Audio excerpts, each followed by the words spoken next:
देखिए आज जो हम आपको जो है कि क्लास 10th का जो त्रिभुज एक चैप्टर है, तो उस त्रिभुज का जो फर्स्ट प्रमेय है उसी प्रमेय का जो है कि निगमन के बारे में जो है कि पढ़ना है।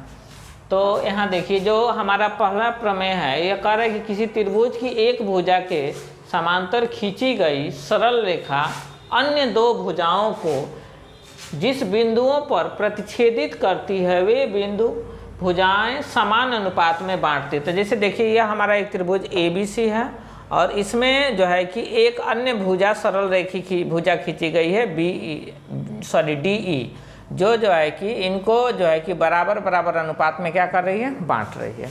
तो यही हमको यहाँ पे प्रूफ करना है। तो देखिए सबसे पहले जो है यहाँ से यदि हम इसको प्रूफ करेंगे, सॉल्व करेंगे, तो यह एक ट्रिंगल बनाएंगे दिए गए इसके मानक के अनुसार, और उसके बाद जो वैल्यू दिया होता है और जो हमको सिद्ध करना होता है और जो रचना करना होता है वो लिखते हैं। यदि रचना करना लिखना होता है तो लिखते हैं, अन्यथा नहीं लिखते हैं। ठीक है ना। तो देखिए इसमें जो दिया है वह दिया है कि एक त्रिभुज हमारा ABC है जिसमें BE भुजा जो है BC के क्या है, समांतर खींची गई है। हालांकि यह प्रमेय में दिया गया है इसीलिए यह समांतर खींची गई है, तथा भुजा जो है DE भुजा AB और AC को, देखिए यह भुजा AB है और यह भुजा AC है, इसको क्रमशः D और B बिंदु पर प्रतिच्छेदित कर रही है। ठीक है ना। और हमको यहाँ पे यह वैल्यू हमारा टोटल जो मान है वह दिया गया है, और देखिए हमको सिद्ध करना है AD अपान BD और AE अपान EC। ठीक है ना। रचना में हमने क्या किया है कि यहाँ पे BE को और CD को आपस में मिला दिया है। तो इस तरह से जो है कि यह सारा वैल्यू दिया गया था, हमने जो दिया गया था वह लिखे। सबसे पहले जो दिया गया होता है वह लिखते हैं, उसके बाद जो सिद्ध करना होता है वह लिखते हैं, उसके बाद आते हैं इसकी उपपत्ति। इसकी उपपत्ति कैसे की जाती है आइए देखते हैं। जैसे देखिए यहाँ से इसकी उपपत्ति करते हैं, उपपत्ति। तो उपपत्ति में जो है कि इसमें जो त्रिभुज दिया गया है त्रिभुज BD, इसमें लेंगे हम, देखिए उपपत्ति में हम इसमें दो त्रिभुज लेंगे, इसमें एक त्रिभुज ले लेंगे हम। देखिए यहाँ पे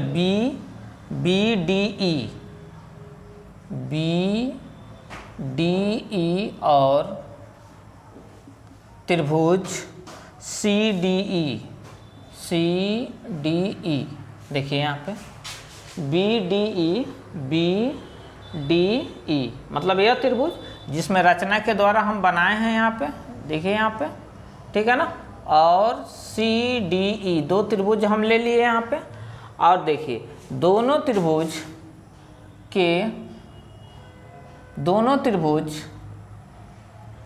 DE के एक ही आधार लिख सकते हैं, एक ही आधार DE, एक ही आधार DE पर स्थित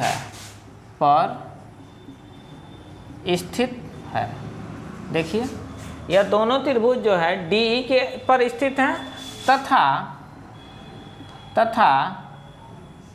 BC और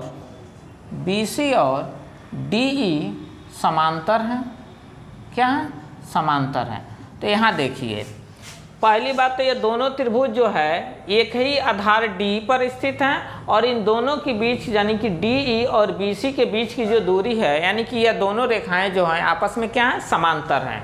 तो जब यह एक ही आधार पे हैं और इनकी बीच की दूरी भी जो है समांतर हैं, तो इनके क्षेत्रफल भी क्या हो जाएंगे, समांतर हो जाएंगे। अर्थात हम लिख सकते हैं, अर्थात त्रिभुज BDE का क्षेत्रफल इक्वल टू त्रिभुज CDE का क्षेत्रफल। देखिए यह समीकरण नंबर हम 1 मान लेंगे। ठीक है ना। इस तरह से इनका दोनों क्षेत्रफल बराबर होगा, तो जो है कि हम इसे समीकरण नंबर 1 मानेंगे। उसके बाद हम पुनः लेंगे त्रिभुज ADE, त्रिभुज ADE और त्रिभुज ADE लिया गया है। ठीक है ना। और इसमें लिया जाएगा BDE। ठीक है ना, BDE।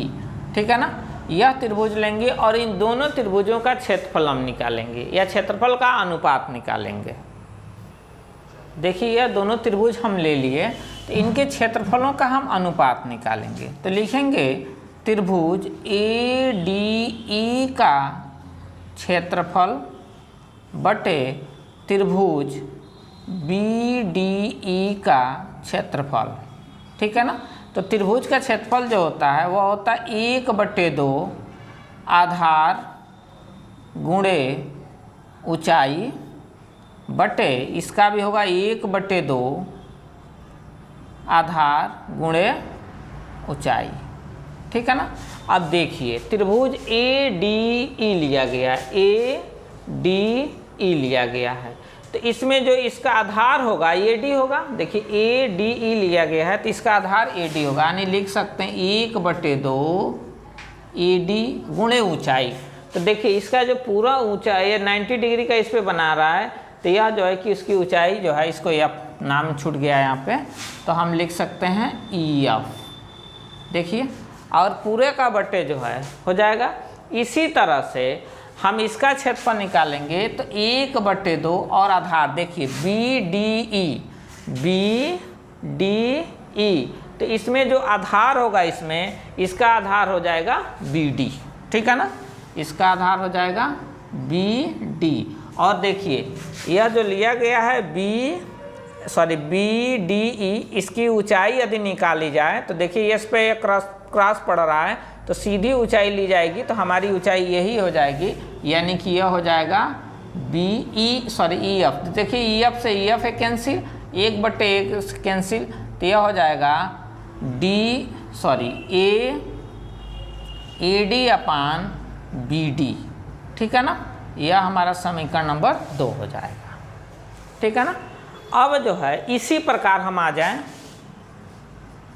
इसी प्रकार देखिए अब इस प्रकार हम आते हैं, तो इसमें हम त्रिभुज ले लेंगे, ठीक है ना, ADE, ठीक है ना, ADE लेंगे पुनः त्रिभुज, इसी प्रकार त्रिभुज ADE और त्रिभुज CDE ले लेंगे, ठीक है ना, यह ले लेंगे में आते हैं। और इसी के अनुसार हम लिख सकते हैं, जैसे हमने यहाँ इस दोनों का क्षेत्रफल का अनुपात निकाला था, उसी अनुसार हम लिख सकते हैं इसका त्रिभुज। हम लिखेंगे त्रिभुज ADE का क्षेत्रफल बटे त्रिभुज CDE का क्षेत्रफल इजिकल टू। अब देखिए इसी में इसका जो क्षेत्रफल हो जाएगा यह हमारा आ जाएगा जो है कि इसमें AE/CE।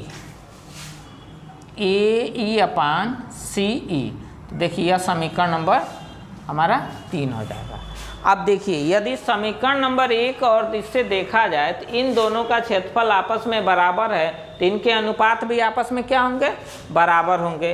अर्थात हम लिख सकते हैं, अर्थात समीकरण नंबर 1, 2 और 3 से हम लिख सकते हैं 1, 2 और 3 से।